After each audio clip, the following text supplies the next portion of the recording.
Joe Rush is going on Thursday. I'm going to go. I wasn't going to go. I didn't buy tickets.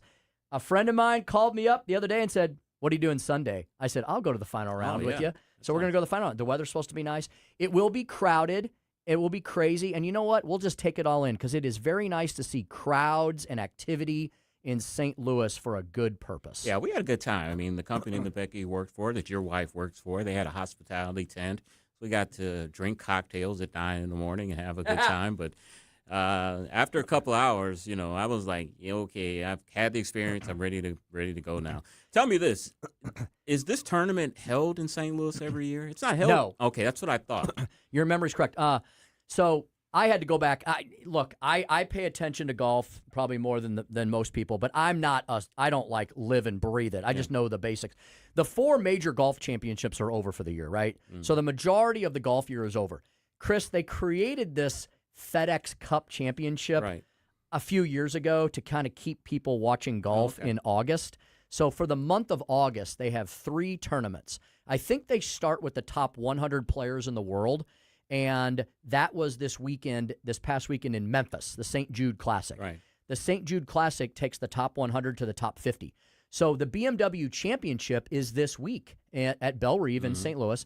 It is only the top 50 qualifying golfers in the world. Yeah. And after this week, it'll cut down to 30, and then they'll have the final next week at Eastlake, which is in Georgia, Atlanta. It is the course that Bobby Jones grew up playing on. And so the BMW Championship rotates around the country. You remember it back in 2001. The last time it was here was 2008. And Camilo, if I get his name right, Camilo Villegas won the 2008 BMW at Bellerive. It has not been back to Bellerive. Since then, the PGA Championship was here about 8 years ago, and Brooks Koepka won that one. Yeah. So Bellerive is a beautiful club. It is right in the middle of the county of St. Louis, which is why they have so many traffic issues, because it's in old school St. Louis County, and it's like hard to get there from here. And so we're going to probably have to park at the St. Louis Family Arena, and then they have free shuttle buses over. And I thought that was a long way. I looked it on the map. It's only 12 minutes. So they're going to run you straight down 141. And I'm excited to go. Like you said, though, I hope my buddy is like, I kind of would like to maybe, gates open at 7 a.m. I'd like to go in the morning, watch the first few hours, and then get the heck out of there before the crowds and watch the rest of it at home in the air conditioning. Yeah. Come to think of it now, the one that I attended was 2008. That's the one I went to because I know it was a significant day to it, but like my best friend Sherman, former state rep, he died like a week later on that day that we went. So that I knew it had some personal significance to me. But, yeah, the one I went to was in 2008. I was there briefly. I don't remember why. I remember going. I remember Suzanne was with me. We walked around. We saw the winner. We saw Camilo Villegas at one point walking past us. I don't remember much more about it. I went to the – Bellerive has hosted a ton of PGA. Yeah, they have. They're like the course that's willing to do it. First of all, by the way, members generally hate these tournaments because the course is shut down for weeks. Now, it's a prestigious thing. Some of the members probably do love it. It's great. It's notoriety. It's a lot of work. It's a lot of wear and tear on the course. Bellerive looks absolutely gorgeous, though, because we were there on Sunday. They had a senior event there, like in 2002 or 2003. And, again, we went for a day, and Arnold Palmer walked right past me. And that was the one time I saw the guy in real life. He was old then, but he still could hit a golf ball. And it was so cool seeing one of the true legends of the sports world. Tell me this. Is there another golf course in the St. Louis area that could hold a major PGA event, or is Bellerive pretty much the spot that people go to? Is there another course that's just as good? There are several, but they probably just don't want to do it because it's a lot of work, wear and tear. Now, the one other course that did have a senior event, the senior PGA used to have their senior PGA Open or the senior PGA Championship at Boone Valley. Oh, really? In Defiance. The problem with Boone Valley is a really beautiful course. It's owned by the Taylor family, who own Enterprise. Very exclusive course. I actually do a little outing there every year for a fundraiser. And the problem with Boone Valley is it's in the middle of nowhere. Yeah. And it's a 2-lane road. And I heard the problem was it just became too much hassle getting people in and out of there, and there's nowhere for people to stay. Yeah. they have to stay in St. Louis County or St. Charles. So Boone Valley did host a senior level. Okay. Oh, and one other course. Everything always seems to be at Belle Reve whenever they have something major. They're set up to do it. They're set up to do it. One other course that used to have the women's, the LPGA Open, was out in Eureka by me, a course called Fox Run. Okay. And Fox Run hosted the LPGA Women's Open or whatever it was for several years. And then they were like, yeah, okay, Michelob Ultra sponsored that. Okay. They were like, all right, we did it. We did it for 5 years or 10 years or whatever. We're done doing it. It is a lot of wear and tear on the course. The course is shut down for like a month. Some of the members love it. Some of the members hate it. Yeah. And I think that's why Belle Reve has just gotten a reputation for putting on a heck of a show, doing it really well. And, Chris, I think the players like Belle Reve because Belle Reve's like 15 minutes from the airport. Yeah, there's a lot of nice homes to stay in. I bet people rent their homes out to the pros. And it's an easy and it's a manageable course for the pros. For us, Belle Reve would be a challenge. For the pros, I think they love it because it's a gettable course for them. The greens are big and forgiving. I think they've got the rough grown up with all this rain, and they have tightened the fairways up. So it's a Robert Trent Jones classic, and I hope everybody who has a chance goes out and sees the tournament this week. The weather's supposed to be really good later on in the week. I just want to say I was out yesterday for a medical procedure. I'll tell you what it was. It was my first ever colonoscopy. You are supposed to get these at 45. I'm 60, so I was well overdue, and clean bill of health. Colon was clean. No polyps. Maybe that's a little too much information for Congratulations. people, but I was very happy about that. And I got to tell you, one of the reasons why I never wanted to get a colonoscopy because my wife just does not do well with the prep. She's had 2 of them, and she's hugging the toilet and throwing up all night. And I was always like, if that's what it takes to get a colonoscopy, I don't want any part of that. But I was pleasantly surprised. The prep, it just tasted like salty water to me. I mean, you do go to the bathroom often, but that was what I was more afraid of more than anything was dealing with this prep. Well, you have been my inspiration for Men's Health because of everything. You have been my you've been like our vanguard here on the Tim Jones and Chris Arps show. Guinea pig. Because you and I are both we both really got bad with taking care of ourselves. And you were my inspiration for reestablishing a primary care physician, which I did. And because of the other situation you went through with flying colors. And I got my blood work done because of you. Good. And I now also will be scheduling my colonoscopy there you go. because of you. So, Chris, you and I are like, we are like Men's Health brothers here. And Chris, I hope we're an inspiration to all the guys out there who've been putting, look, Chris and I are big babies when it comes to this stuff. And with needles and blood and colonoscopies, we're doing fine. We're doing it well. We're crushing it. Yeah. And you guys need to go to your doctors too. Make sure you get your checkups. Make sure you get your blood work. Make sure you do your tests. I'm going to be scheduling mine as well as the other thing I have to do is that, this is much simpler. It's that heart scan thing. I have that. Yeah. I'll be doing that too. So guys, I know the ladies are probably like, yeah, we go to the doctor every 6 months, you know. My wife is really good about going to the doctor. I'm horrible. But we're getting back into it, and so congratulations to you for doing that yesterday. I'm so happy you're well, and everybody else needs to do this too. And my PSA to everyone is, especially to men, do your annual checkups, get your tests done, because all of this stuff, if you have an annual checkup, if they catch this stuff early, it's very, very curable or treatable if you catch it early. And the colonoscopy, now I don't have to have another one for 10 years. Wow. So I'm happy about that. Yeah. PSA, that gets checked every year. That stuff, you check that stuff regularly, you can keep the disease away from you. In today's world, so much is preventable. Yes. And the other thing, like my diet wasn't horrible before I finally went back and got a primary care and all that. But because of all this, I've made my diet better. You know what I mean? Yeah. I know you have too. You've made some changes. Most definitely. I have, like you, I've tried to cut out all sugar. I drink a lot more water. I have been exercising more. I've been eating better, less alcohol, blah, blah, blah.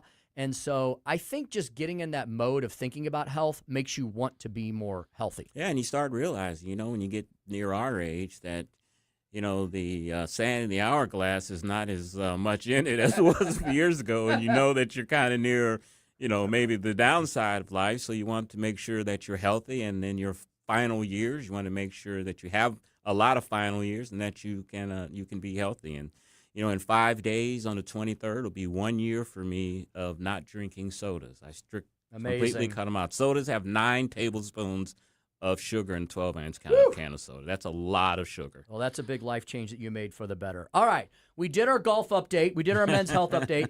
I can hear Jeff Allen. When are you guys going to get to, like, the show?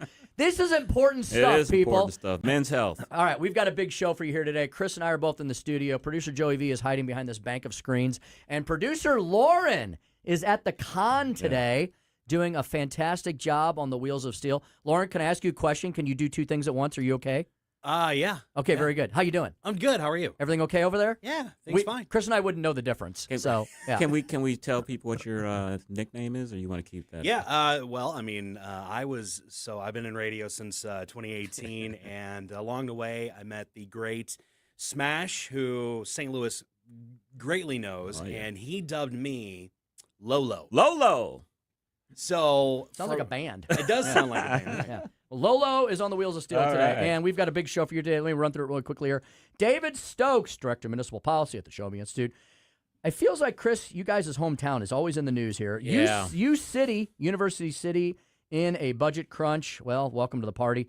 They're considering cuts to employee pay, repairs, and tree trimming. We'll talk all about that, and about a midtown taxing district heading to the city of St. Louis alderman. Chris's Corner at 4:45. Yeah, you know, there's three primary elections, one in Wyoming, Alaska, and another state. And the candidate that was running in Alaska got an endorsement from Kamala Harris that she didn't want. Uh-oh. And so I'm going to give you the details of that at 4:45. Primary day on Chris's Corner. Speaker's stump speech. The Democratic motto these days seems to be, we know our ideas are bad, and we have no idea how to pay for them. Wait till you hear how much the price tag is for the newly unveiled DSA platform. It is astronomical, even for the leftists. At 5:25, our good friend Joe Steiger, business manager for the St. Louis Police Officers Association, back on. Chris caught a great story today.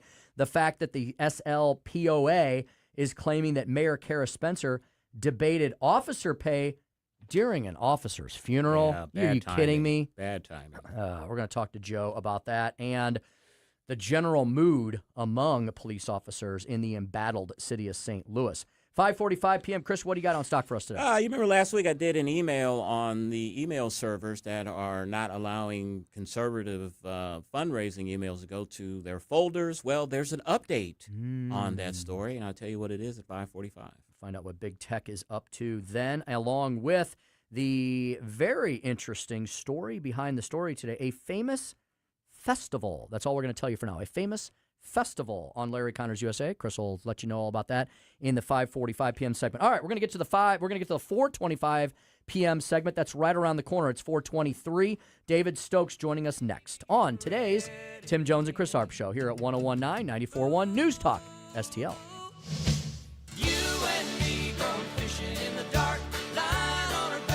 It's the Tim Jones and Chris Arps show.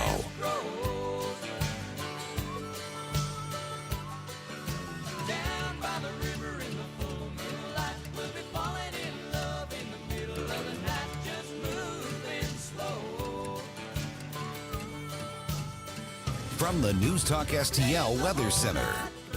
I'm First Alert 4 Chief Meteorologist Steve Templeton. We have some scattered storms with heavy rain and some gusty winds overnight into early Wednesday morning. This will probably make for a slower Wednesday morning commute with a low of 71.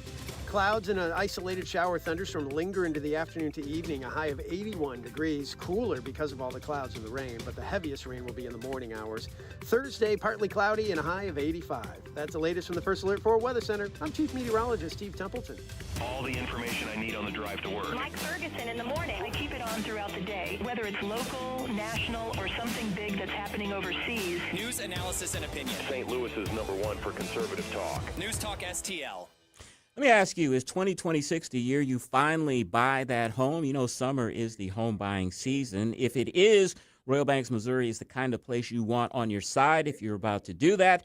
Their mortgage team doesn't just hand you a rate and send you on your way. They actually walk you through the whole process, and that really matters because there's no call center, there's no out-of-town decision maker. You're dealing with local people who know this market and are working for you. Now, maybe you already are in your home, but you've been thinking about making it better, maybe a backyard upgrade, a patio, maybe finally taking the family trip you've been putting off. That's where a home equity line of credit comes in. It gives you the flexibility to use the value you've already built in your home to actually enjoy your life a little more. It's simple, it's convenient, and it gives you peace of mind. Give Royal Banks a call today at 314-212-1500 or visit royalbanksofmo.com to get started. Royal Banks, Missouri, investing in our communities one client at a time. Member FDIC, equal housing lender.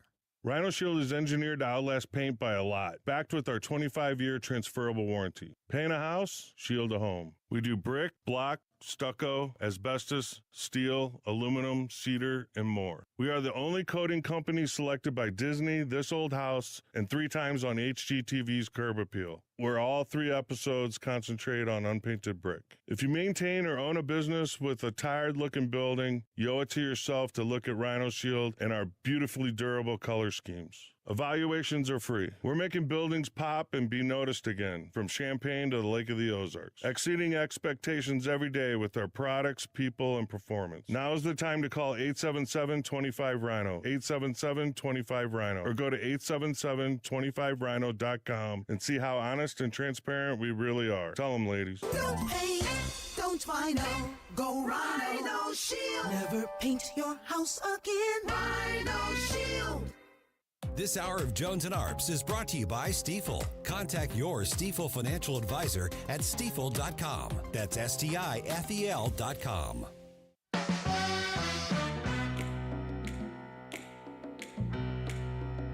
Hey, listen, guys, take this advice. Remember, always in life, and to each heart. You're listening to Tim Jones and Chris Arps.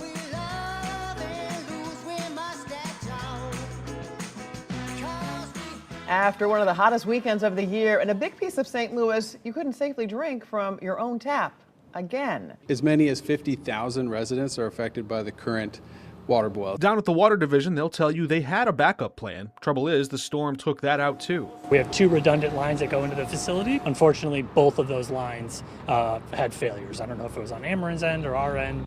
Age itself has become an unlikely guardian. Our stuff is really old, so it breaks, but our stuff is so old, they can't take over it. Some of this cyber activity is very advanced. Our infrastructure is not as advanced, and so in some cases it does add a level of protection. David Stokes over at the Show Me Institute. In high school, you talk about spike. I had a very short spiked. It was I knew there's a spike somewhere in there. It wasn't very punky. It was more Leave It to Beaver-ish, maybe.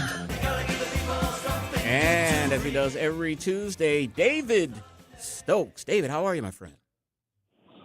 I'm doing fine, gentlemen. Good to talk to both of you. All right. Speaking of water, David, a story in the Post-Dispatch yesterday said that tens of thousands of unmetered city properties are paying water and MSD charges based on estimates. It just never ends, does it?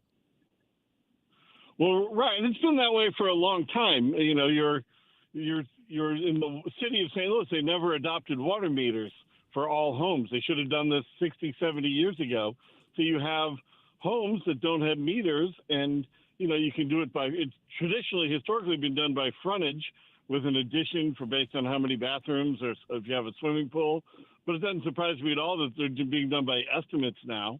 You know, the city, to the city's credit, you know, they did pass a bill this year to require water meters in all new construction in the city or in major rehabs. So that's good. I wish they would have required it in the adoption in every home to wireless meters. Let's sort of skip the whole wired meter thing and just go straight to wireless. They're not doing that, but this bill sponsored by Alderman Devote, certainly a very good bill to at least require in all new construction and rehabs. Yeah, David, isn't it amazing in today's world where it seems like we usually are arguing about the fact that we have too much tech or we have too much observation or we have too much measurement of what we do. The good old city of St. Louis still seems like it's in the early 1900s when it comes to a lot of this.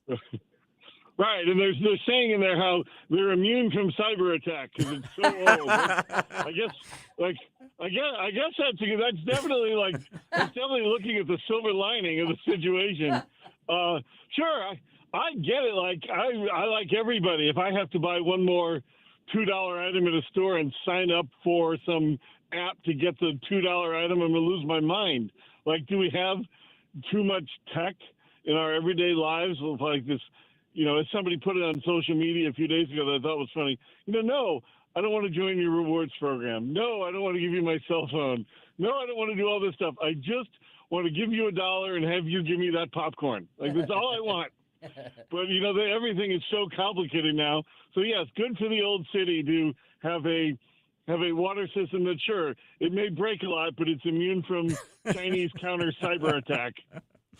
Speaking with David Stokes, Director of Municipal Policy at the Show Me Institute. David, our municipality, University City, is back in the news again. Earlier this year, it was regarding the golf course and that debacle of spending $1 million for a drainage system that basically didn't work. Now, University City is in a budget crunch. When I read the article, it seems like one hand doesn't know what the other hand is doing. The new city administrator says that money is low. Another part of government says that it's not, that the accounts just need to be reconciled. I know one of the reforms that they're talking about is privatizing the trash pickup. Your thoughts on that, sir? Well, let me quickly take the first part. They say in there, the mayor's quoted in there saying he doesn't seem too worried about it. They'll get it all sorted out soon. But This is the financial reports of the third biggest city in St. Louis County. Like, it should be already reconciled. The idea that they're having any trouble at all finding where the money is crazy and inexcusable. And, you want to credit the new city manager for taking some difficult choices and difficult steps, and good for her. But she was the deputy city manager beforehand. It's not like she's immune from these problems. So that's annoying, but I want to focus a little more on the big picture, and I've got an article I was working on today because we have a new Show Me Institute Free Market City series coming out in a week or so, and the next series is all about how to operate public health and sanitation departments in a limited government free market way. So booyah, wonderful for you. This is good. It's a good tease for my project.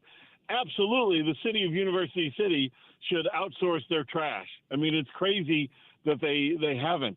Almost all of their neighboring cities do what most cities do, which is go put your trash service to bid, let companies bid on it for a 3, 4, 5-year contract, and then hold their feet to the fire and make sure they do the job, whoever wins the bid. Clayton contracts out for its trash service, Olivet, Overland, Pagedale, all of them. University City just absurdly manages its own trash system, and if you read the article in the Post, does a very poor job of it. They won't charge enough to make money from it because politicians don't want to charge their voters. They are constantly loaning money to the trash department from the general fund that never gets paid back. They're not collecting. There's $1 million in uncollected trash bills, which is infuriating because the city doesn't have the will to collect that money. So outsource the trash department, outsource the golf course management. I mean, there's all this low-hanging fruit that University City should jump at. Yet, and I hope maybe a crisis will force them to finally do it. David, we talk about this all the time, don't we? Government has a really bad habit of, in times of largesse, like the COVID era, where they had tens of millions, all these local governments received millions, if not tens of millions of dollars.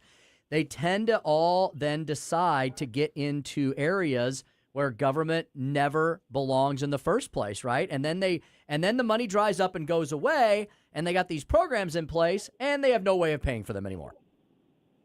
Right, like why is University City managing its own golf course? Like it's great. I'm not saying sell the golf course. I've played Ruth Park plenty of times in my life. My kids play it. It's a fine little municipal golf course. I'm not saying sell it, but outsource the management of it to companies that specialize in running golf courses.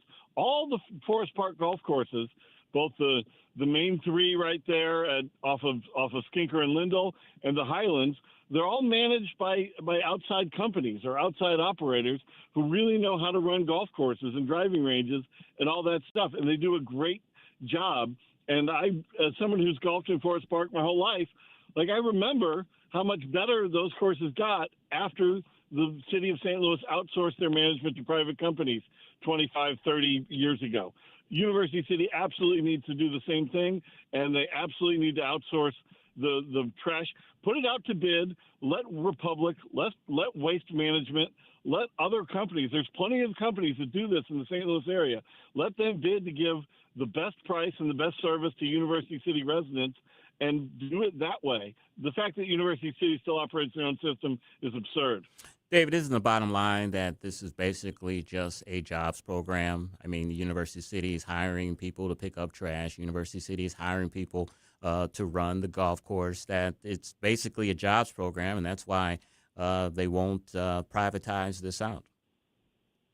Yeah, it does come down to that. And look, the days of real political machines like Pendergast, Kansas City, and St. Louis, 40, 50, 60 years ago, I get that the job padding is much less than it used to be. I understand that, but it still exists, and it's there, as you said, in University City, having 20 or so. I don't know how many people work in the trash department. I'm going to guess about 20. But 20 people on that city payroll who don't need to be there, 20 people who should be working in the private sector for Waste Management or Republic or else, so that their long-term health costs, their long-term pension benefits are not on the University City taxpayers and on the University City books. It's the management like this that gets cities like University City in trouble, and you see it all the time, and it's very frustrating.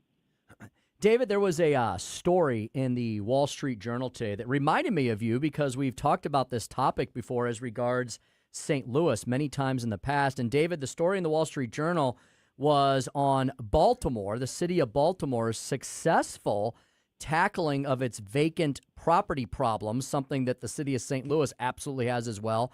And, David, a part of the story mentioned that thousands of Baltimore vacant homes, which for decades had dragged down neighborhoods and repelled investment, are now in demand. Every neighborhood is not yet participating in this recovery, but the spike in demand in some parts of Baltimore has helped it cut its vacancy by over 33% over the last 10 years and jump-started plans to eliminate the problem entirely by 2038. Now, David, I know that Baltimore is considered the maybe more affordable region of the East Coast, right? So for East Coasters, it's like a bargain basement deal right now, and St. Louis is, definitely far from either coast. But is that a program that the city of St. Louis could maybe look to maybe deal with some of this similar problem we have here? Well, my colleague Patrick Toohey, who's a friend of the show, he's written about this for Show Me Institute. I think he has a blog post just up on it in the past day or so, or going up very shortly. So Patrick's been writing about this, and Patrick would say that much of this, even though it's been happening for a couple of years, much of this is due, A, to the point you made, that in New Jersey, Philadelphia, D.C., the home prices are so crazy that it finally drives some people to Baltimore. But Patrick's main point is that this is following Baltimore finally getting a handle on its murder rate in the past couple of years, and that you have seen modest reductions in crime and homicides in Baltimore. It's still way too violent, just like St. Louis is still way too violent. But we've seen small reductions in homicide rates in the city of St. Louis. I hope we see a lot more of that. And if Patrick was on this show, as he is frequently, I think he'd say that the residents and the purchasers and the redevelopment, they follow the getting a hold of the crime.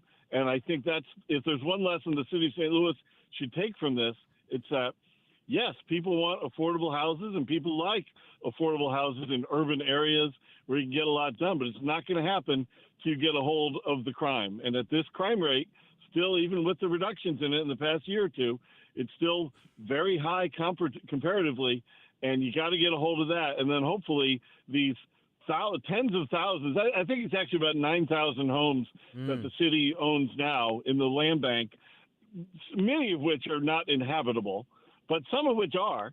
And if you can get a hold of the crime problem, then yeah, hopefully a few hundred or a few thousand of those would be people would want to take them off the city's hands for incredibly low prices and build a neighborhood and build a community. But you can't do that with the murder rate as it is. Dave, the St. Louis County Council recently approved $3 million in emergency funding for the jail medical staffing. They're saying that the facility actually needs about $36 million in infrastructure work over the next 5 years. Where is that money going to come from?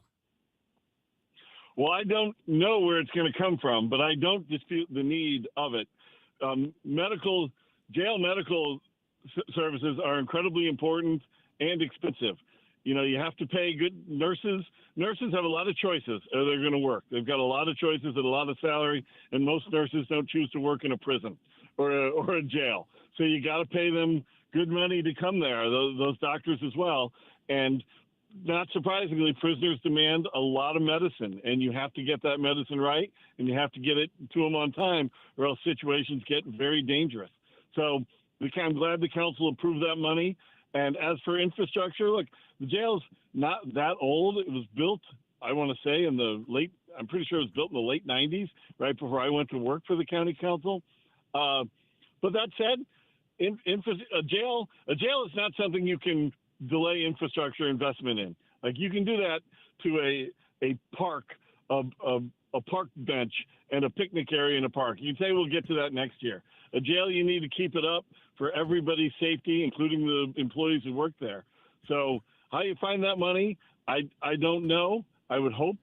I've high hopes for Representative Murphy's demands for investigation into the Prop C police funds to see how they were misspent around the county over the last several years, as all this money that voters approved for police ended up going for very broadly defined public safety initiatives.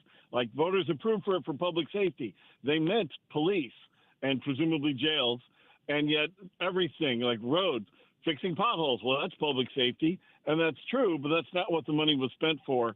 So now you've got the county executive, Sam Page, saying he's going to have to cut police in St. Louis County, concerns about jail infrastructure. Prop C was supposed to address that, and it didn't. So, again, I commend Representative Murphy for demanding investigation into where all those funds went around St. Louis County. Tim, I think we got time for one more question about the taxing district, maybe. Well, I was going to maybe bring up his events. Go ahead. Up. Yeah, go for it. Yeah, David, I see that everybody's going back to school. Everybody's going back to work from vacation. Show Me Institute looks like it's getting geared up for the fall as well. I think you have a bunch of events coming up on the horizon.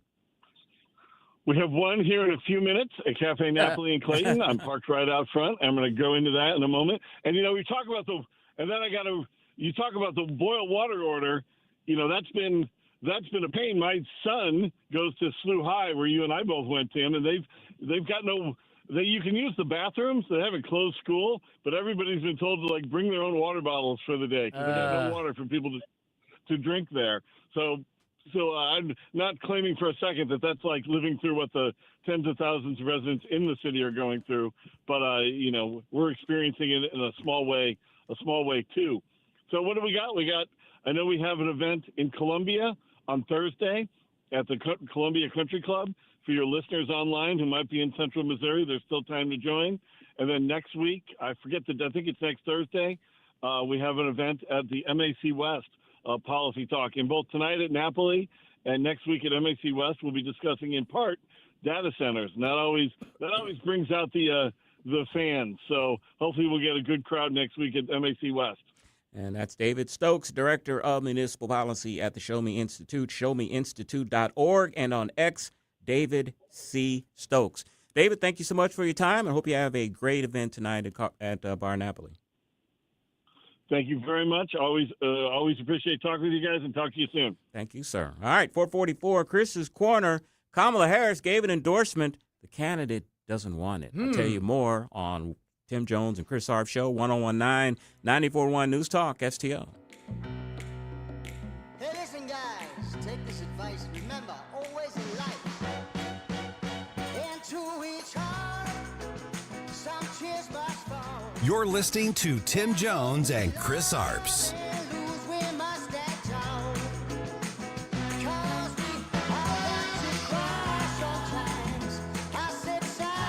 From the News Talk STL Weather Center.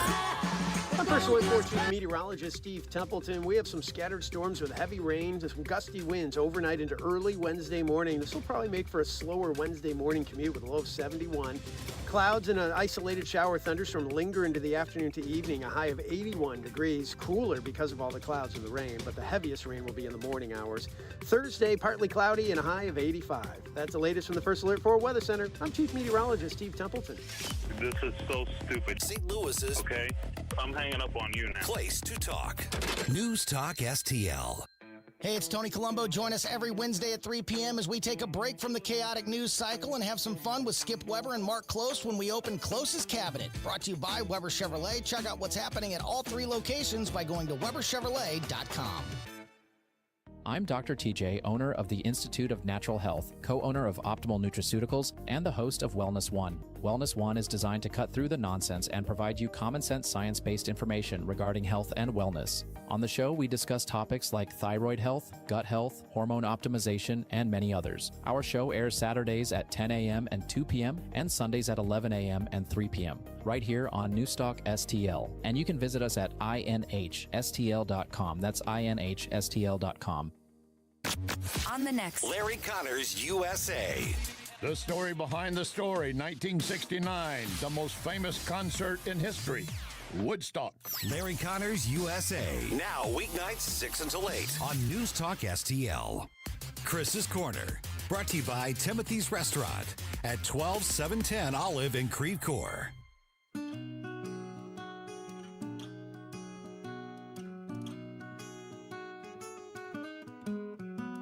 Got up at dawn just to be out on the water. Follow Chris Arps on Twitter at Chris_Arps. But he didn't say nothing about it. Rain. When it comes to the economy, we're the 14th largest in the world. And we are on the trajectory to being the 10th largest economy on the face of this planet. And then I also got to admit, Joe, we've had some help. Because they elected Mamdani. Longtime business leaders have said, I can't take it anymore. I have to go to a place that just makes sense. And they're choosing Florida. Some of them, if you talk to them, they're like, man, I should have left during COVID. Chris.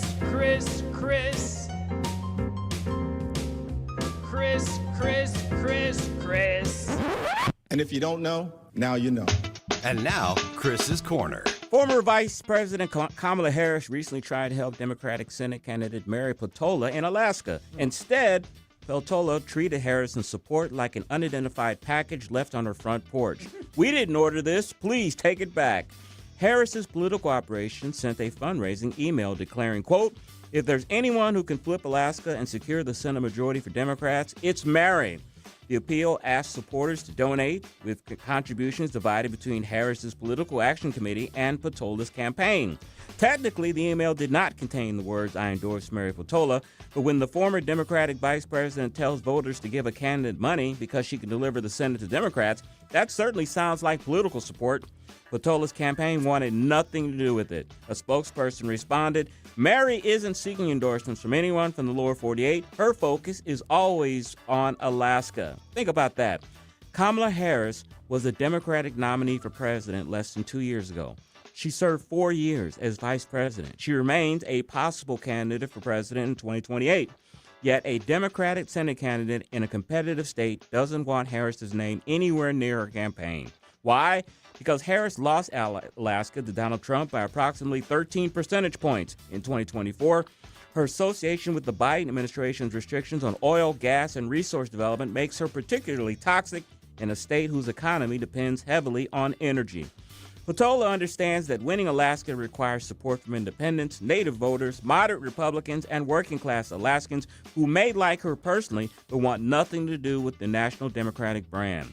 She also understands something Democrats rarely admit publicly. Donald Trump isn't the only politician with damaging political baggage. Kamala Harris has baggage, too. Republican Senator Dan Sullivan's campaign immediately seized upon the email. His spokesman argued that Harris supported the Biden administration's anti-Alaska agenda and said voters can see whose team Harris and Peltola are really on. That is exactly the attack Peltola was trying to avoid. She wants Alaskans to see Mary Peltola, the independent-minded, pro-energy, pro-gun Alaska native who talks about fish, jobs, and local concerns. Republicans want voters to see the deciding vote for a Democratic Senate majority controlled by Chuck Schumer and supported by Kamala Harris. And that is the larger lesson. Democratic candidates can distance themselves rhetorically from their national party. They can decline endorsements, emphasize local unions, and talk about being Alaska first. The voters are entitled to ask what happens after the election. If Peltola wins, which party will she organize with? Who becomes majority leader? Who controls Senate committees? Whose judges and cabinet nominees will move through the chamber? A Senate election isn't merely a personality contest. It determines which party holds power. Peltola's rejection also reveals how far Harris has fallen. Political endorsements are supposed to transfer credibility and enthusiasm. When candidates publicly disclaim your help, your endorsement has become a liability. Kamala Harris tried to send Mary Peltola some political assistance. Peltola's campaign stamped it, "Return to sender." Mary Peltola may not want Kamala Harris' endorsement, but Alaska voters still deserve to know whether electing Peltola means giving Kamala Harris party control of the United States Senate. And that is Chris's Corner. I ask you to follow me on X at Chris_Arps and on Facebook, Christopher Arps Politics. Boy, what a slap in the face. Indeed. Yeah. I mean, boy, talk about the bloom off the rose, huh? Like nobody wants her near them anymore. And can you blame them? You know, Alaska has their primary tonight, and they have kind of a jungle primary type of situation. You don't run by party. Everyone is on the same ticket, and they've got a little controversy up there. Of course, Dan Sullivan is the current senator. He is a Republican, but another person named Dan Sullivan is on the ballot as well, Tim, and people are thinking that Democrats put him on the ballot, of course, to confuse voters. This Dan Sullivan was interviewed by Politico. This Dan Sullivan said he has never voted for President Trump. He voted for the Democratic nominee in the last 3 presidential elections. He said he voted for Mary Peltola in her bids for the House in 2022 and 2024. He did not vote for Senator Dan Sullivan in his previous 2 Senate campaigns. So is this Dan Sullivan a plant or what? Yeah, I mean, the links that they got the exact same name. Exact. Donald Trump had to tweet out this morning, make sure you vote for the real, of course in all caps, Dan Sullivan. I mean, the games they play in Alaska, they've got a bizarre, as you mentioned, jungle primary ranked choice voting system. I know they keep trying to reverse the ranked choice voting. I hear they may successfully do that this year, possibly. That would be good for them. But their system is quite the mess up there. The Florida one, it looks like Byron Donalds, who we played coming into the segment, looks like he's going to walk away with the nomination. And then Wyoming has a bunch of battles as well. So the primaries just keep rolling. And these will be 3 big states to watch because they're all going to be very important for the November midterm: Alaska, Florida, and Wyoming. And I didn't know this. The woman who beat Liz Cheney for that Wyoming House seat, she did not run for re-election, so there's a wide-open primary for that seat. I didn't know that either. If you remember Harriet Hageman, we met didn't her. Run for re-election? She did not run for re-election, which surprises me. And One remember, and done, huh? We met her in Israel. Yeah, she was. We saw her there for the trip that the congressmen were there. So I was surprised that she only did, was it 1 term or 2? I guess 1 term. Maybe 1, maybe 2, maybe 2. You know, traveling from Wyoming to D.C., I mean, Congress isn't as glamorous. It's an incredible achievement for anyone who gets elected, Democrat, Republican, Independent, whatever. It's amazing. I'm sure it's great. But, you know, you and I both know, because we know people. We know lots of people in Congress. We talk to Dr. Bob every week, Eric Burleson. They'll tell you that, yes, it is an honor and a privilege, and it's also a grind, you know, especially if you have a family or if you have people back home that need your help. And, I did not know that, though, that she's not running for real. Who is the odds-on favorite to win? I don't know. I don't know either. I know there's like 5 people that are running in that seat. Also, too, we got this Senate primary or runoff in South Carolina. That too. Darlene Graham is running against Ralph Norman. Ralph Norman, which he was part of the Freedom Caucus. Yes. And very conservative, but the one knock against him was he supported. I can't think of anybody's name. He supported the woman that was Nikki Haley Oh. in the presidential contest, and I'm sure Donald Trump is not too pleased about that. So kind of a hometown lady. You kind of probably had to do it. Exactly. And boy, talk about two titans. I mean, you've got Darlene Graham, who's got the last name, who's Lindsey Graham's brother. And so, I don't know Darlene Graham from a hole in the wall. She may be fantastic, but she's an unknown quantity. But she, you've got the sympathy factor, the emotion of one of South Carolina's favorite sons. And you also have Ralph Norman, who is one of the leaders of the U.S. House Freedom Caucus, deciding to try to come back home. And she kind of underperformed, though, at 33%, even though she did win, got the most votes in that primary. 33% is not very good for someone who is, quote-unquote, an incumbent. So it'll be very interesting to see how that race shakes out. I think that vote is that tonight, too? No, I think that's in next week or a couple of weeks. Isn't that amazing how fast they did that? Yeah, boom, well, boom, boom. They need to. I mean, they got to get somebody in there. And Dr. Fauci is back in the news. Dr. Fauci declined a request to show up before another Senate panel for testimony, Tim. His legal team, in a letter to Senator Ron Johnson, said the push for him to appear before a subcommittee would be to, quote, impermissibly harass or degrade Dr. Fauci for political purposes. So the drama continues. Fauci saying that he will not show up for Ron Johnson's committee. He's just digging himself in deeper and deeper. And they always talk about this was someone who really cared about his public image and his credibility. And one of the senators questioned him. I think it might have been our own Josh Hawley that said, is this how you want to go out, Dr. Fauci, not addressing questions, giving the Fifth Amendment 111 times? Mm-hmm. Fauci may want to consider moving to a desert island and just enjoying his final days and never being heard from again. I agree. And finally, ABC sued the FCC today. President Trump is attempting to remove their broadcast license.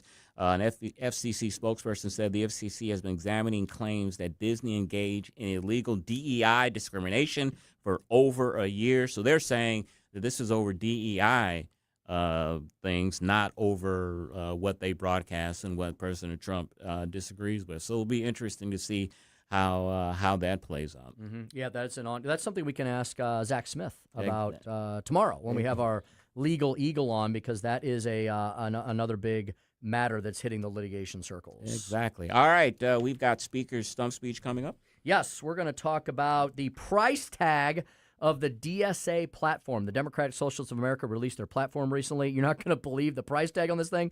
If they were able to take every single tax dollar from every single living, breathing person, it still wouldn't be enough. We know our ideas are bad, and we have no idea how to pay for them. The rich people, the billionaires and the trillionaires, they'll pay for it. Yes. And then at 5:23, we'll speak with Joe Steiger. He's the business manager for the St. Louis Police Officers Association. A disturbing story that's reported over the weekend that Mayor Spencer debated officer pay during an officer's funeral. We'll get all of that and more. You are listening to the Tim Jones and Chris Arps Show on 101.9, 94.1 News Talk STL. Instead of sitting out here in the middle of nowhere. This hour of Jones and Arps is brought to you by Stifel. Contact your Stifel financial advisor at stifel.com. That's STIFEL.com.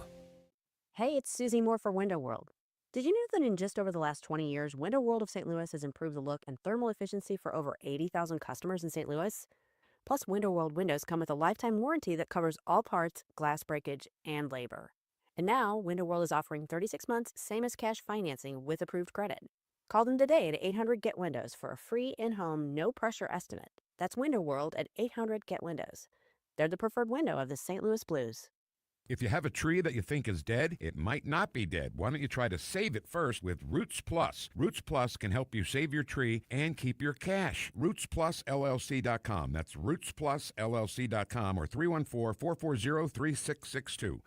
Hey, it's Vic Porcelli. We're sitting here with our great friend, Chris Cooper. Hi, Chris. What's going on, Vic? How are you? I hear you wrote another book. This one's an e-book. Is that right? The Business Owner's Playbook for Financial Clarity. So it is a great book for entrepreneurs. It's a very short guide. Give people, business owners, the ability to understand key questions that are important, such as succession planning, legacy planning, getting the IRS out of our pockets, right? Because do you like paying taxes? I do not. I don't think anybody likes paying taxes, right? That just makes sense. And then always talking about protection. And then the other thing from a business owner perspective, what is the biggest asset a business owner has? Probably their business itself, right? We need to make sure we understand what the value of that business is as well. So this new book, I'm sure, is incredibly expensive, right? How much? No, it's a free resource. Oh, it's free. We provide guidance, we provide education because we want to make sure people feel educated and understanding because sometimes you don't know what questions to ask, and we need to make sure we help arm people with information to ask the right question. Reach out to Chris and Stacy today at SerenityWealthNow.com. Investment advice offered through Fortis Capital Advisors, LLC.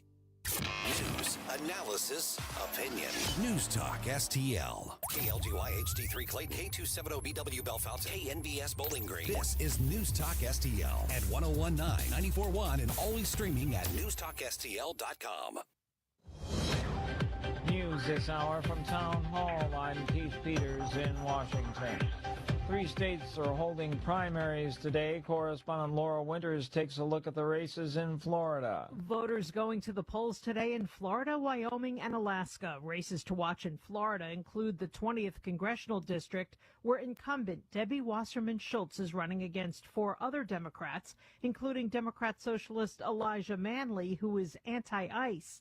In District 25, DSA-backed candidate Oliver Larkin, who is also anti-ICE, is challenging incumbent Congressman Democrat Jared Moskowitz. Now, as for the governor's race, Republican Congressman Byron Donalds is looking to secure the nomination. He is likely to face Democrat David Jolly in November. Ron DeSantis is term limited. Alaska voters are narrowing down candidates for a competitive U.S. Senate seat. Wyoming's primary features open seat races after 2 prominent Republican officials announced their retirements. Thousands were without power Monday after Tropical Storm Lala uprooted trees from downtown Honolulu to the Big Island, where intense flash flooding and strong winds isolated already remote communities. At a news conference, Hawaii Governor Josh Green says Tropical Storm Lala has caused flash flooding and damage. It is the flood damage that's caused the most damage, more than the wind. Without a doubt, wind has affected roofs in some areas. It certainly blew down trees all over the place, but it's the flood and the mud and the rock that poured through Naalehu, Pahala, Waiohinu. Lala weakened from a hurricane to a tropical storm Sunday after lashing the state without making landfall. On Wall Street, the Dow down by 116 points, the Nasdaq dropped 355, the S&P lower by 53. More at Town Hall. Hi, I'm Kirk Cameron. Christian Healthcare Ministries is not another health insurance policy. If you're tired of year-long contracts and pointless restrictions, CHM offers anytime enrollment on your schedule and at your convenience. With CHM, you're paying half the cost of a traditional health insurance plan. So that puts more money back into your budget for everyday needs. Plus, you'll have access to CHM's care solutions for virtual appointments, prescription savings, surgery support, and more. My family and I joined in 2018, and it's changed our lives for the better. We love paying way less while helping other believers afford their medical bills. Take the leap of faith and see why Christians across the nation are better with CHM. Get started by calling 1-833-JOIN-CHM and use promo code WELLNESS for a 50% credit towards your first month. That's 1-833-JOIN-CHM and use promo code WELLNESS. From the News Talk STL Weather Center. I'm First Alert 4 Chief Meteorologist Steve Templeton. We have some scattered storms with heavy rain and some gusty winds overnight into early Wednesday morning. This will probably make for a slower Wednesday morning commute with a low of 71. Clouds and an isolated shower thunderstorm linger into the afternoon to evening, a high of 81 degrees. Cooler because of all the clouds and the rain, but the heaviest rain will be in the morning hours. Thursday, partly cloudy and a high of 85. That's the latest from the First Alert 4 Weather Center. I'm Chief Meteorologist Steve Templeton. This hour of News Talk STL is brought to you by Stifel, serving investors for over 130 years. Contact your Stifel financial advisor at stifel.com. That's STIFEL.com. Hey, Mike Ferguson here, and for nearly 40 years, Nutrition Stop has been St. Peter's trusted source for natural living. They've got a great, knowledgeable staff offering more than just products. They provide guidance on your wellness journey with exceptional service. From 100% grass-fed meats like elk and bison and local produce to quality supplements and clean household products, 4101 Mexico Road in St. Peter's, just off the interstate at Cave Springs and Highway 70. Your trees do a lot for you. Shade, beauty, curb appeal, but are they safe? Clever Tree Service has been protecting St. Louis homes and landscapes for over 20 years. Pruning, trimming, removal, stump grinding, even 24/7 emergency storm service. Fully insured, eco-friendly, and always focused on you. From Kirkwood to Chesterfield, Webster Groves to Wildwood, your neighbors trust Clever Tree Service. Visit clevertreeservice.com for your free quote today. If you have a phone, you have a radio. Download the all-new News Talk STL app. Love the all-new News Talk STL app. On my way to work in the morning. Usually I'm in the car. I listen on the app in my car every morning going to work. Download the News Talk STL app and listen anytime, anywhere. Tim Jones and Chris Arps in the afternoon. The 9 most terrifying words in the English language are, I'm from the government and I'm here to help. The more you remove voting from Election Day, the more opportunity you're offering for people to commit fraud. Are you not entertained? Are you not entertained? I think the Democrats are so short-sighted in this tactic they have now. They just cheat at any cost to win elections. Nobody stands up. These people are crazy. I'm telling you, they're crazy. What are we doing wrong here? As a former leader in the House, I think you can put your finger on it. It's called leadership. We don't have it. Tim Jones and Chris Arps.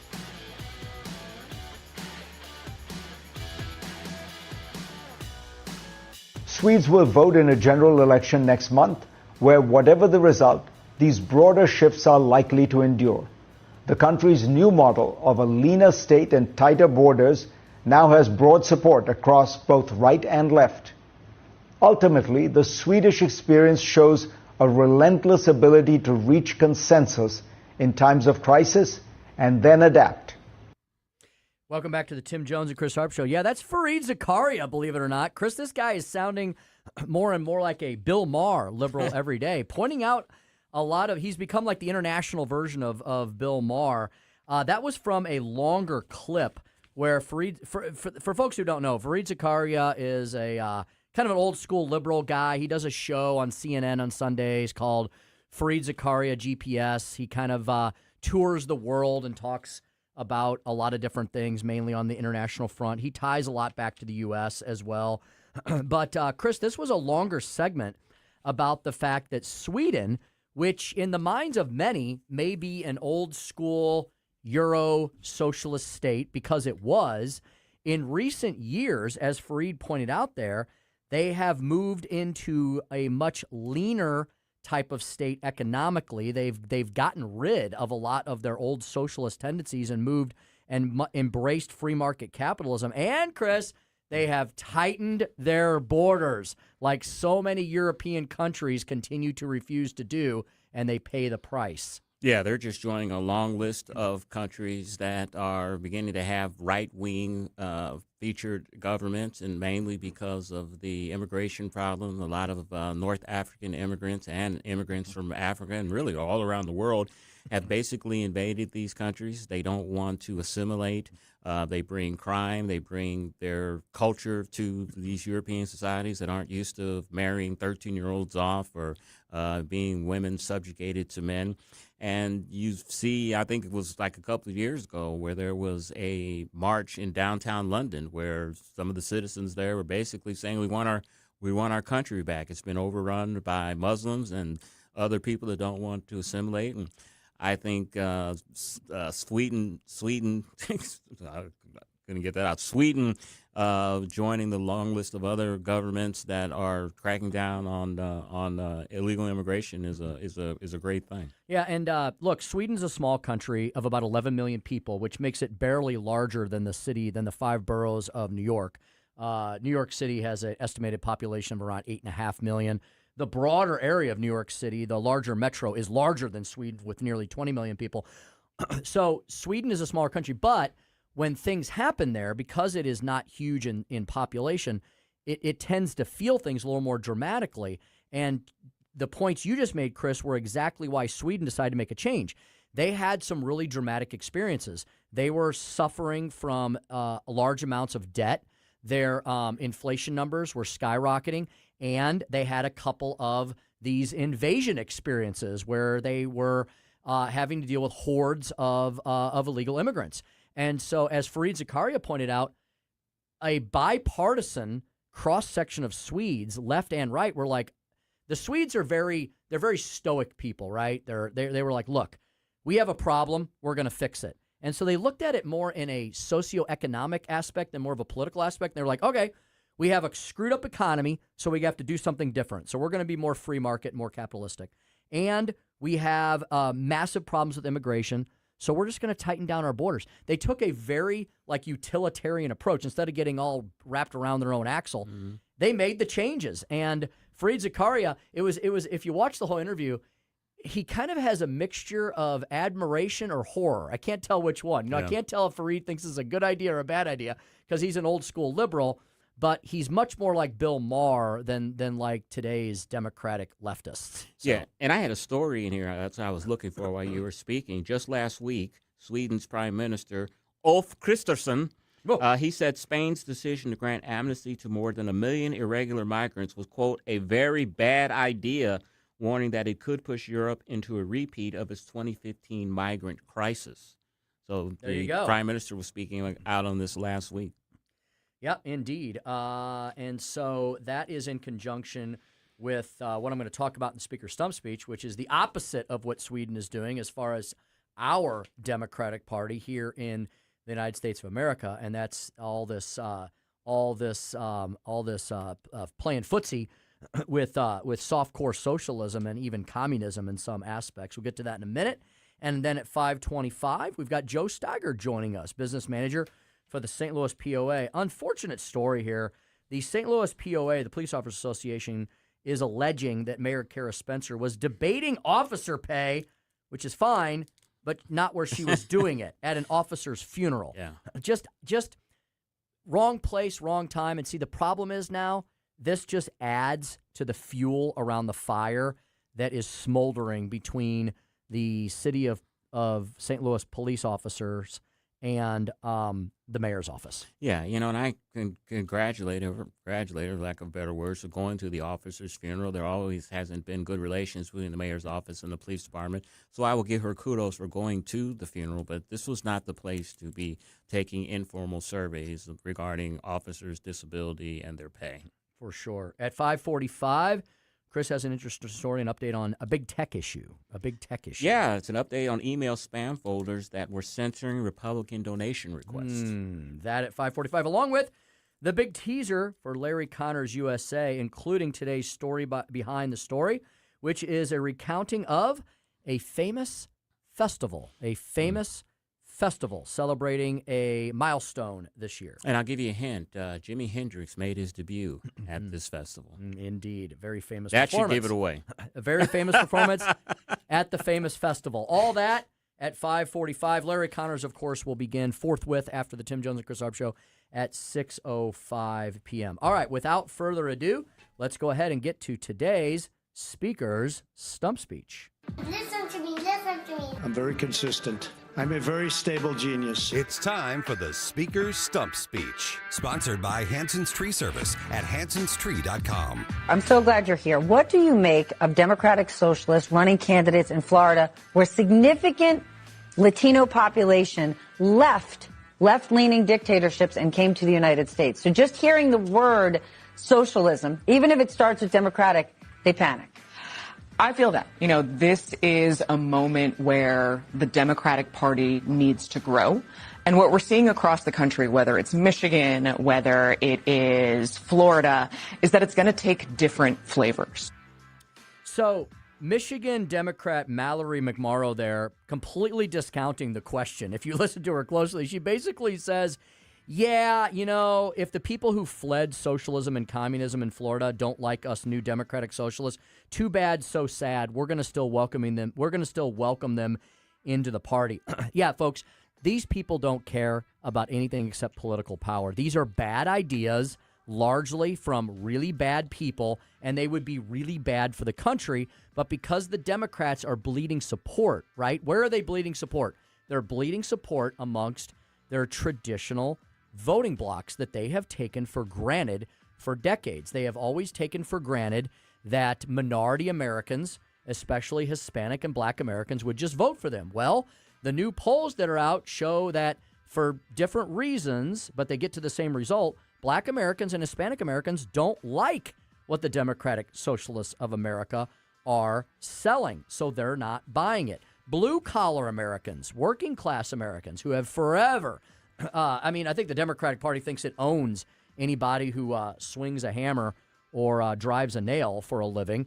Blue-collar workers are turning away in droves from the Democratic Party, largely because blue-collar workers tend to also be very patriotic Americans, and I celebrate that, and I welcome them into the Republican Party. You know, blue-collar workers tend to be very patriotic. They tend to appreciate and respect law enforcement. They tend to honor our military. They tend to be pro-life. They tend to be pro-Second Amendment. All of these things are things that don't play well in the DSA playbook. Other people who are turning away from the Democratic Socialist playbook, platform, and principles, sane Americans who know how to add, right? And who know that eventually, as Margaret Thatcher once famously said, you're going to run out of everybody else's money if you truly pursue socialism. How can I prove that? Well, there has been an analysis from our good friends at the Cato Institute who have added up all of the costs of the proposed Democratic Socialists of America Party platform. And you're not going to believe this astronomical number. Just to put it into context, remember when Joe Biden, Kamala Harris, and the Democrats, when they had the trifecta after the first term of Donald Trump, and they said, oh, we've got to spend all this money to save America, to drag ourselves out of the pandemic. We have to fight the inflation with the Inflation Reduction Act. Well, the Inflation Reduction Act ended up being the Inflation Creation Act. And that, $9-10 trillion? Doesn't that sound quaint, $9 or $10 trillion? It will when I give you this number from the DSA party platform. So $9 or $10 trillion was what I think Joe Biden's Inflation Reduction Act apparently cost as a price tag. That sent shockwaves through the American economy because that much money had never been spent before at one time by our government. It was traumatic and it was dramatic, and it about deep sixed the U.S. economy. The U.S. economy reeled. The world, the global economy, had shockwaves sent into it because it was a mass injection of made-up fake monopoly money into a system that was already reeling from being shut down from the COVID scandemic. So you have the scamdemic on top of massive trillions of dollars of spending. I think the amount of spending was I think it was a greater amount of spending than all previous presidents combined. Yeah, even Barack Obama overcome by that amount of spending. It was absolutely disastrous. So $9 or $10 trillion. Do you know how much that the Democrat Socialists of America platform will cost if all of their proposals are implemented? $200 trillion. That would even make Elon Musk potentially blush. That's like 30 times our national GDP. Probably more than the entire globe put all together. The Democratic Socialists of America, this comes from the article written by Adam McKell from the Cato Institute. The DSA proposes new spending that could more than triple federal outlays. They propose the government pay for, pretty much everything, cradle to grave. So basically, you don't have to do anything. Just plug yourself into the matrix and let the government take care of you. Healthcare, housing, higher education, and electricity. Okay, so wait a minute. So they're going to generate the electricity. Who's going to ultimately pay for this? Well, we all are. Jobs are going to be government guaranteed. Retirement benefits are going to be expanded. Paid family leave is universal.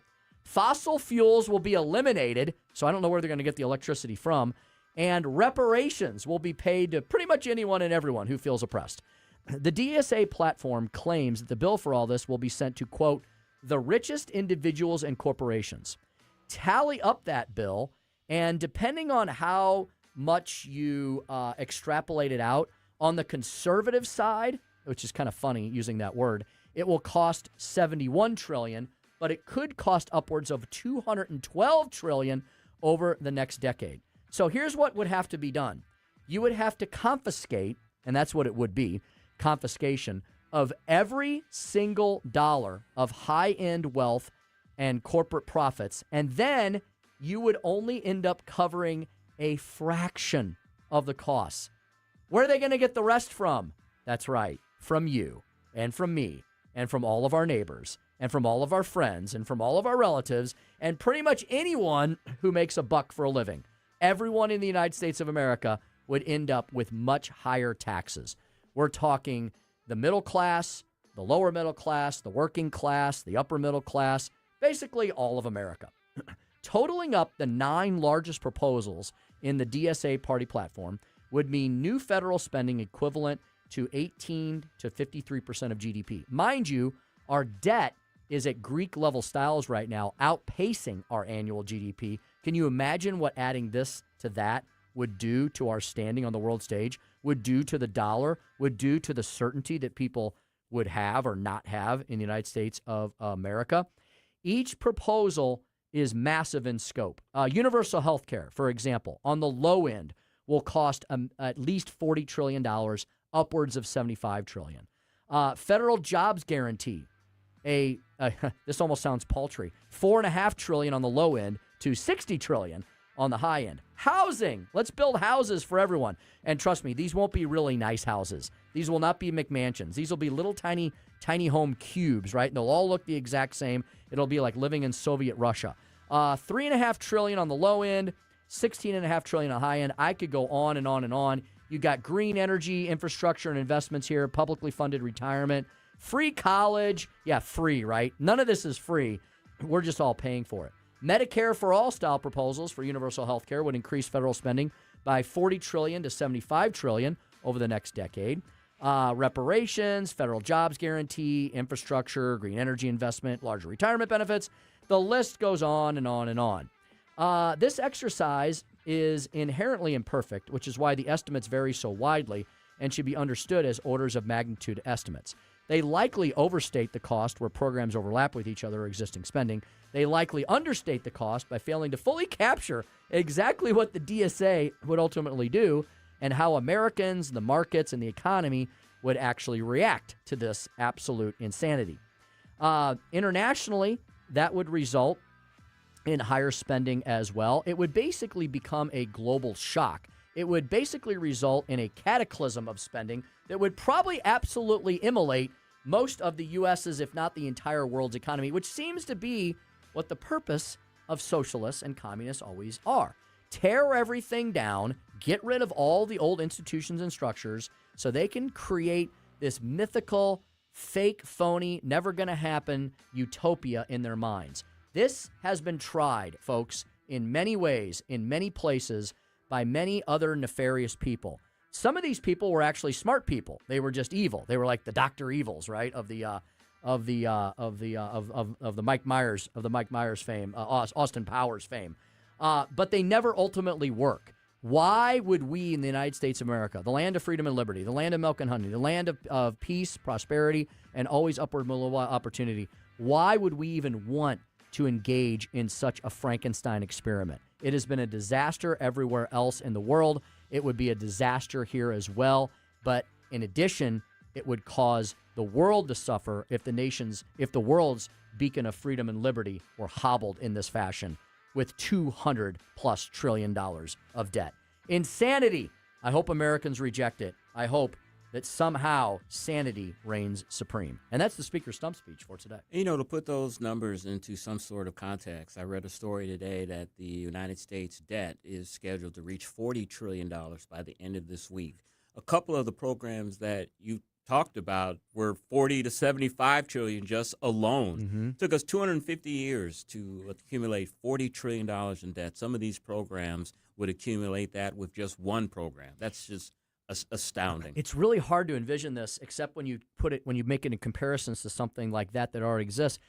I hope everyone understands that would be crippling for our country. It would be insane, and we don't need it, right? We don't want everybody to be sucked, attached to the government teat from cradle to grave, doing everything for you. our research, our entrepreneurship, our development would completely dry up and go away. And they always talk about, well, we're spending too much on defense. We spend 6% of our GDP on defense. Half of the United States budget goes to entitlement programs. But, of course, they don't ever want to cut those programs. But they never make that comparison at all. They just think we're spending just these enormous amounts on the military when that's not where the money's being spent. It's on welfare programs. Indeed, it is. All right, that is Speaker Stump Speech for today. We're now going to take a quick break here and come back with Joe Steiger. We're going to shift gears quite a bit here, and we're going to speak to the business manager of the St. Louis Police Officers Association about an unfortunate incident allegedly involving Mayor Kara Spencer, the ongoing budget debate in the city, and the general mood among our men and women in blue in the city of St. Louis. All of that straight ahead on the Tim Jones and Chris Arps Show, 1019 94.1 News Talk STL.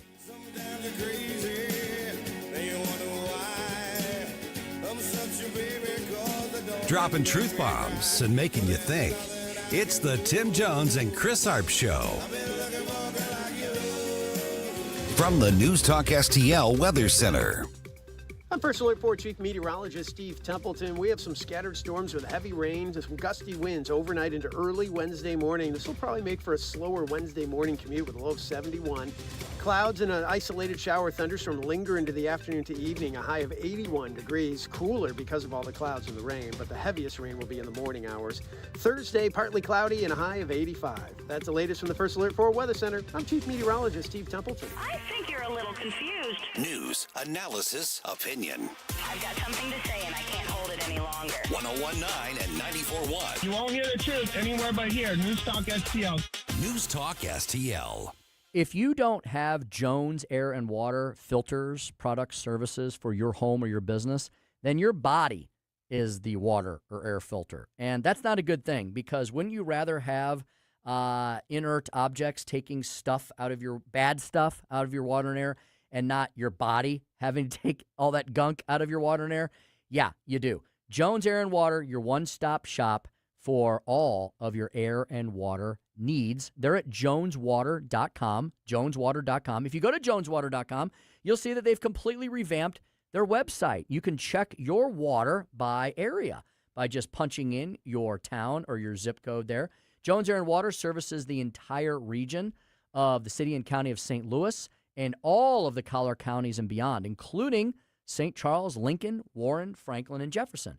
They will come to you. They will test your air or water. They'll do it very quickly. They did it in my Jones home.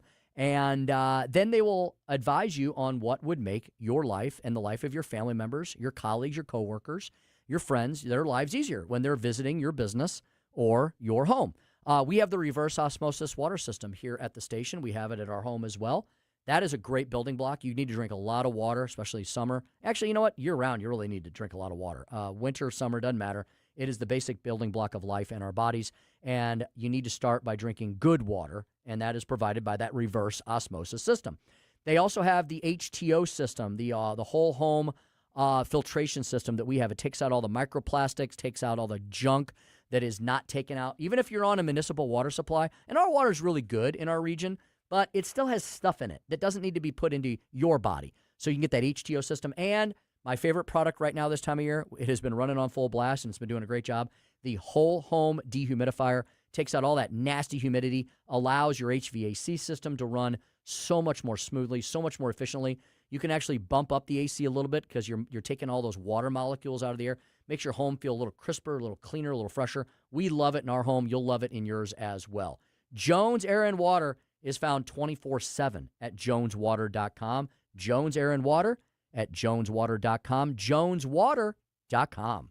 Hey, when pests invade your home, you need someone you can trust. It's Jamie Ullman here, and at Buckingham Pest Control, they're not just your exterminators. They're your neighbors and friends. A locally owned family business and St. Louis Magazine A-List award winner, providing affordable, quality pest control. Plus, they offer energy-efficient TAP attic insulation, the only insulation that controls pests. BuckinghamPestControl.com. That's BuckinghamPestControl.com. Hungry at midnight? Craving a home-cooked breakfast at noon? At Gingham's Homestyle Restaurant, we've got ya 24 hours a day. For 35 years, folks have been coming back for our famous fried chicken, bone-in catfish, country fried steak, slow-cooked pot roast, scratch-made pancakes, or a slice of homemade pie. Daily specials and a loyalty rewards program that actually pays off. There's always a reason to come back to Gingham's Restaurant in St. Charles. Skip the wait. Join our waitlist on Yelp or at ginghamsrestaurant.com. Hi, I'm Jen Wallner. And I'm Rodney Wallner with the Wallner Home Selling Team at Berkshire Hathaway. Hey, Rodney, how do you sell your home for top dollar? That's easy. Call the Wallner Home Selling Team at 314-810-SOLD. What if I want a flexible commission rate? Call the Wallner Home Selling Team at 314-810-SOLD. When's the best time to sell your home? Right now. Call the Wallner Home Selling Team at 314-810-SOLD. For all your real estate needs, call the Wallner Home Selling Team at 314-810-SOLD. That's 314-810-SOLD. Hi, this is Congresswoman Ann Wagner from Missouri's 2nd District. I work every day to put more money in your pocket, secure the border, protect our shared Missouri values, and keep our communities safe. Whether it's visiting one of my public events in neighborhoods around the district or by contacting my office, I want to hear from you. If you need help with a federal agency, please contact me at wagner.house.gov. Paid for by official funds authorized by the House of Representatives. License number GL2500615. Hey, Dad, what causes drains to clog? Grease, hair, soap scum, and tree roots. Tree roots? This town has old pipes and big trees. They find each other. They grow inside pipes? They bust into pipes. Whoa. Once they're in, the water stops flowing. Can we fix it? The big green grasser machine can fix any clog. Green is always grasser at grasserhomeservices.com. Hi, I'm Missouri Governor Mike Kehoe with an important message from Missouri 811. Every day, underground utilities like gas, power, water, sewer, and fiber internet keep Missouri running. These vital services are the backbone of our communities, but digging without contacting Missouri 811 can put them and you at risk. It's fast, it's free, and it's the law. Contact Missouri 811 before you dig. Click or call 811 every dig, every time. It's the law. This ad is brought to you by Missouri 811. This hour of Jones and Arps is brought to you by Stifel. Contact your Stifel financial advisor at stifel.com. That's STIFEL.com.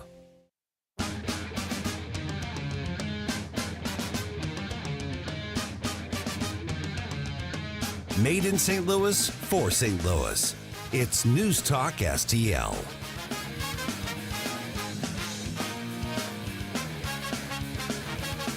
Tonight, St. Louis Mayor Kara Spencer is responding to accusations she used a police officer's funeral to discuss pay and benefits with fellow officers.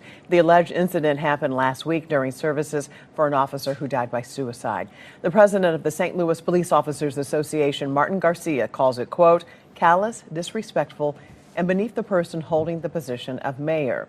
In the statement, the mayor says the union is mischaracterizing those conversations.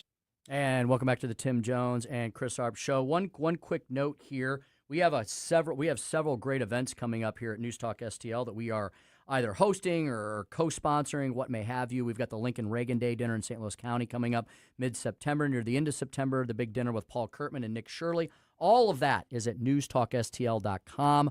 All of those events and more are at newstalkstl.com. Forgot to mention that earlier, so I want to get our little PSA in there. And now let's bring Joe Steiger, business manager of the St. Louis Police Officers Association, into the conversation here this afternoon. Joe, good afternoon. Thanks for being back on the program with us. Good afternoon, gentlemen. Thanks for inviting me on. Welcome. Indeed. Joe, I don't know how much you want to comment on these allegations involving the mayor and that incident, that clip we played regarding the funeral. The first question I wanted to ask you, though, was this is a very tragic situation. A lot of times I know we focus, I think we do a pretty good job here at the station of focusing on the elements of mental health and PTSD when it comes especially to our military. But I think we need to keep in mind, Joe, that the job of a law enforcement officer, of our fire personnel, of our EMS and first responders, they're all dealing on a daily basis with some really rough stuff. They may not be in an actual war zone, but sometimes it may feel, look, sound, and act that way. And they're dealing with real-life trauma, and sometimes that trauma can get internalized, and mental health is a big deal. and an important deal, an important situation amongst police and first responders, isn't it? No, you're absolutely right. And thank you for bringing that up to start, because that is important for us to raise awareness about suicide and mental health, and certainly to encourage people to seek help. We need to erase the stigma about seeking treatment. I think since I've been back here as the business manager, there's been about five suicides in about 4 years that I've been back from our police officers. So it's a far too common crisis in this profession, and we certainly need to start working harder on trying to find real solutions to address it. Joe, what can you tell us about the alleged incident at the officer's funeral where the mayor was allegedly polling officers on pay and benefits? I think that I applaud her for attending the funeral. I don't think the previous mayor would have attended that service, but give us the background on what happened. Sure. So this was for Officer Kevin Bradford, who tragically committed suicide at the funeral service. I wasn't involved in this conversation directly, so this is what's been conveyed to myself and President Garcia in our organization. But essentially, what began as what I would say is a more casual conversation turned into what was more of an informal survey talking about pay and benefits, and asking officers if they were willing to trade retirement benefits for maybe higher salaries. And as far as our concern, an impromptu inquiry of officers at a funeral service it's inappropriate. I don't know what other reason she would be doing that other than to give herself some sort of talking points for a political debate. It's just not the right time or place to do something like that. Mm-hmm. Joe, bring us up to speed in general where setting aside this unfortunate situation, the topic is an important one. Where is the St. Louis POA in conjunction with the mayor's office on this overall issue of officer pay? Has there been any progress made over the last few years? Are we at a stalemate situation? Tell us the 35,000 foot on that. Yeah, so I don't know that anything's changed since the last time you and I discussed it on your program, but there's still the debate over the pay of the benefits. Over their budget debate. Pardon me. That's still pending. So not a lot has made. Not a lot of difference has been made yet. But over the last, say, since about 2023, we have been able to bring our officers' salaries up. We've gotten several different raises that's brought them a little bit more competitive to the surrounding areas. So their starting salary is closer to the $60,000 range, which is competitive. It's still behind some of our counterparts in the county, but part of that is having a good competitive salary and also having a good competitive benefit structure. So they go hand in hand. So again, that's a great conversation. That's a great conversation I would love to have personally with the mayor. Having at a funeral of a police officer that committed suicide with young men who were his friends and classmates is just inappropriate. And I agree. This was a pretty tasteless situation for the mayor to do this at the funeral. But I do want to ask, why did the St. Louis Police Officers Association make this public? And does that show kind of the relations between the mayor's office and the police officers? Well, Chris, the incident, this didn't happen in a vacuum. Earlier this year, the mayor didn't attend a funeral for an officer that actually was killed in the line of duty. And then there was another a recent police academy graduation where she spoke and used that occasion as a way to make political points instead of celebrating these officers and their families that sacrifice and choosing to go into this noble profession. So the POA, the Police Association, we posted a statement on our own social media, our own Facebook page. We didn't call reporters. We didn't hold a press conference.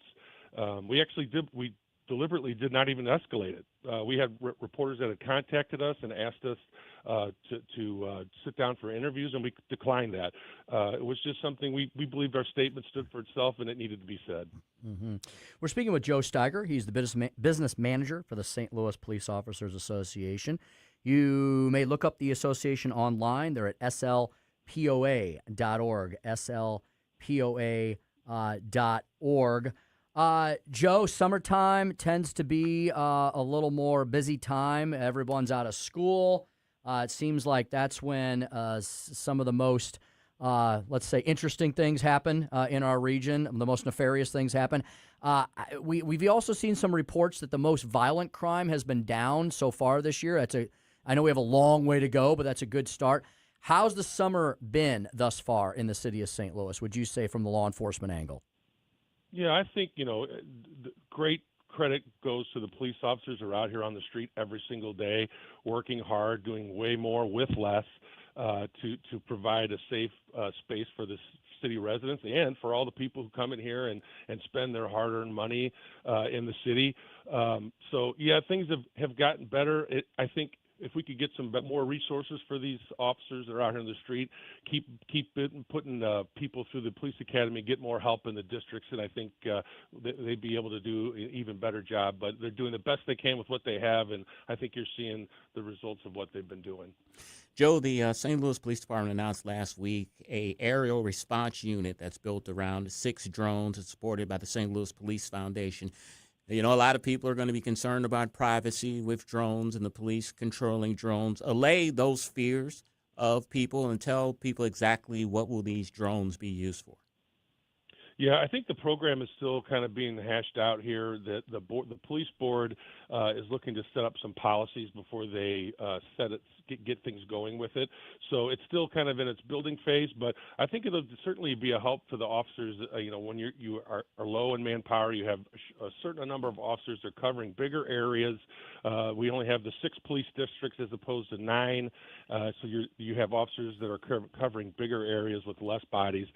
So have some of these calls that they can send a drone out and check the intersection if there's, so let's just say, an accident call, and they get to that intersection, the drone can say there's no accident call. Now you're not wasting that resource of a police officer driving all the way, sometimes miles to get to it to say, hey, no one's here, they already left, and they can better use those resources in different areas. So that's just one example, but I think overall it's going to be an exciting program once they get everything worked out. Mm-hmm.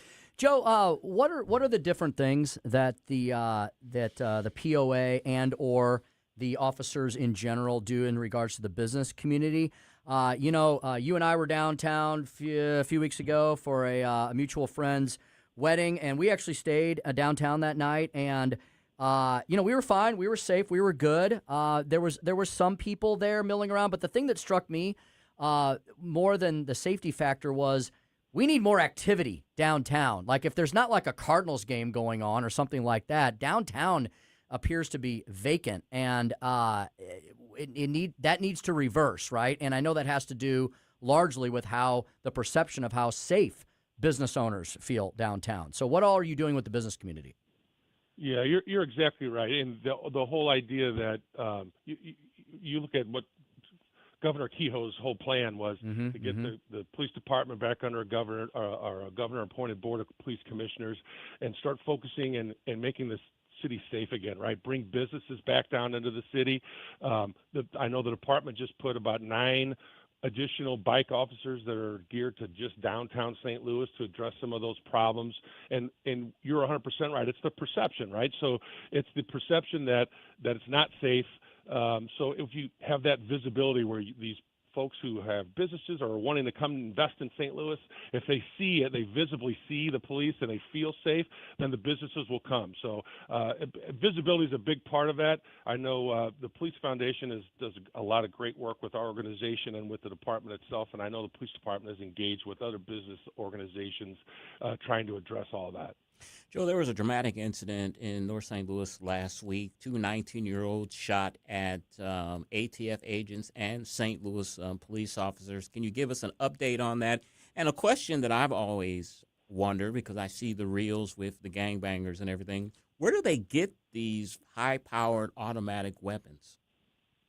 Yeah, that's a good question. I don't have an update on the status of any of that case information, but yeah, it's a dangerous situation that these officers are dealing with out here, having these types of weapons, and we've always been an advocate to have police have those same tools to match that so they can deal with people who are carrying these kinds of weapons and the dangers that they pose to the citizens and the residents up in St. Louis. So we're thankful for our partners with the feds that come in and give us a hand with all this.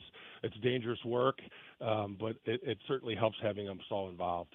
Speaking with Joe Steiger, business manager, St. Louis Police Officers Association. Joe, I know one of the biggest, most visible of charitable events of the year is a very popular one, Guns and Hoses, in conjunction, of course, with the Backstoppers in November. Are there, and that's a great event. It's a marquee event. It raises tons of money for the families of the injured and the fallen. Anything else you'd like to bring up where folks, our listeners are generous people who love to support military and law enforcement families? Any other resources or items you want to direct our folks to? Yeah, I mean, Backstoppers is a great organization. Our organization itself has a golf tournament that we do annually. It's September 21st. It's in Stone Wolf over in Illinois, Fairview Heights, Illinois. What we do with that is we use that money, every dime that we collect in that, we use to help officers who are injured in the line of duty. We help to do charitable donations, and it helps us with our community outreach events. We do a toy drive with a community in the city each around Christmas time and help provide families with toys that they can't afford for their kids. So if anybody's interested in doing that, the information's up on our website. We'd be happy to have people come out and support that. Fantastic. That is Joe Steiger. He's the business manager with the St. Louis Police Officers Association. That website where you can get information on that event and so much more is slpoa.org. Joe, thanks for everything that you and all the fine men and women in blue do in the city of St. Louis and beyond. We appreciate you very much. Thank you, sir. Thank you, gentlemen. I appreciate it. Thank you as well. That's Joe Steiger. All right. It is 5:45 in the p.m. I have to jump out of here quickly. I got to go to a dinner for I'm too late for it. So I'm going to turn you guys over to Chris is going to run the show. Chris is going to run the show, but Lauren is going to have to pay extra special attention. And we've got an update. Our boss Joe brought us in regarding Harriet Hageman. Yes. Why she's not running for re-election. She's running for Senate. Oh, running for the U.S. Senate. Senate. So that's why she is not running for re-election. Thank you, Joe. Chris, we have a lot to watch tonight. Yeah, we have do. primary results in Alaska with their crazy jungle primary ranked choice voting system. We've got the primaries in Wyoming. We got the big primaries in the big kahuna state of Florida, and so much more. How will the Democratic Socialists do versus the regular Democrats? What are the Republicans going to be putting forward?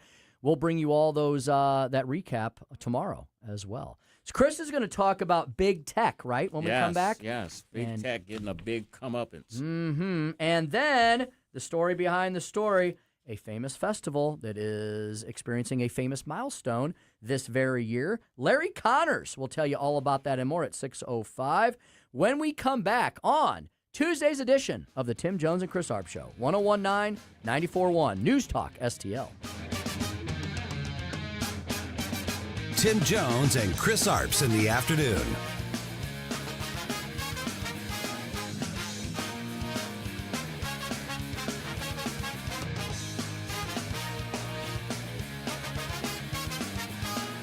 From the News Talk STL Weather Center. I'm First Alert 4 Chief Meteorologist Steve Templeton. We have some scattered storms with heavy rain and some gusty winds overnight into early Wednesday morning. This will probably make for a slower Wednesday morning commute with a low of 71. Clouds and an isolated shower thunderstorm linger into the afternoon to evening, a high of 81 degrees. Cooler because of all the clouds and the rain, but the heaviest rain will be in the morning hours. Thursday, partly cloudy and a high of 85. That's the latest from the First Alert 4 Weather Center. I'm Chief Meteorologist Steve Templeton. The Vic Borselli Show. So Sam Page's trial doesn't start till January. Now, why is that? So we can interfere in this year's November election for county executive, huh? Well, we'll ask Mark Carter that Wednesday, right after Vic for Bets. Weekday mornings at 9 on News Talk STL. Is your portfolio prepared for the biggest risks facing investors today? Hi, it's Tim Jones. High inflation and a rapidly changing economy may impact your investments. If you haven't made appropriate changes, your portfolio may not be positioned to address some of the biggest risks in today's economy. That means it's time to request your free portfolio review from the ClearPath Wealth Management Group at Stifel. You can hear their latest views on the markets and investing during On the Money, hosted by Stifel financial advisors Bob Stockdale and Eric Robert, every Saturday morning at 9 a.m. on News Talk STL 101.9. They can help you get organized, guide you through critical retirement decisions, and create a portfolio designed around your needs. To schedule your free portfolio review, go to clearpathinvesting.com. That's clearpathinvesting.com, or call 636-695-2650. That's clearpathinvesting.com, 636-695-2650. Stifel Nicholas and Company Incorporated, member SIPC and NYSE. Tired of being the main course at your own backyard barbecue? Meet the Mosquito SWAT team. Every member is a licensed technician who custom mixes your treatment on site. We've got over 15 options, and we never lock you into a contract. Take back your backyard, themosquitoswatteam.com. Calling all Patriots. Join the St. Louis County Republicans for the annual Lincoln Reagan Day Dinner, Saturday, September 19th at River City Casino. Our keynote speaker, Newsmax personality, Rob Carson. Enjoy a full night of fun and information alongside state and local officials and candidates. It's an evening you won't want to miss. Dinner and program, just $75. For tickets, email Renee Artman at hotmail.com or call 314-398-6667. Hey, it's Tony Colombo, and it's tough to pick, but my favorite sandwich at Capriotti's is the cheesesteak with a side of Cap's awesome fries. Visit Capriotti's now at 2 locations on Manchester at McKnight and Rock Hill, and now in Creve Coeur on Olive, just 1 mile west of 270. Looking for insurance you can truly trust?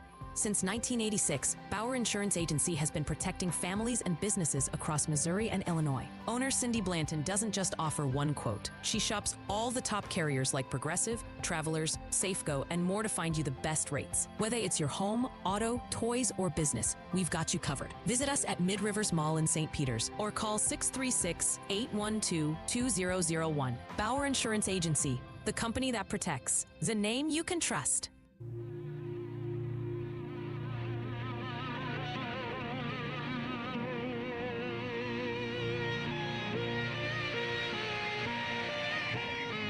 Follow Chris Arps on Twitter at Chris_Arps. OpenAI is launching a version of ChatGPT that is designed for teenagers. More kids are already using it for schoolwork, questions about daily life, and even companionship. The company says ChatGPT for teens is tailored for kids ages 13 to 17, and it has stronger protections than the normal version.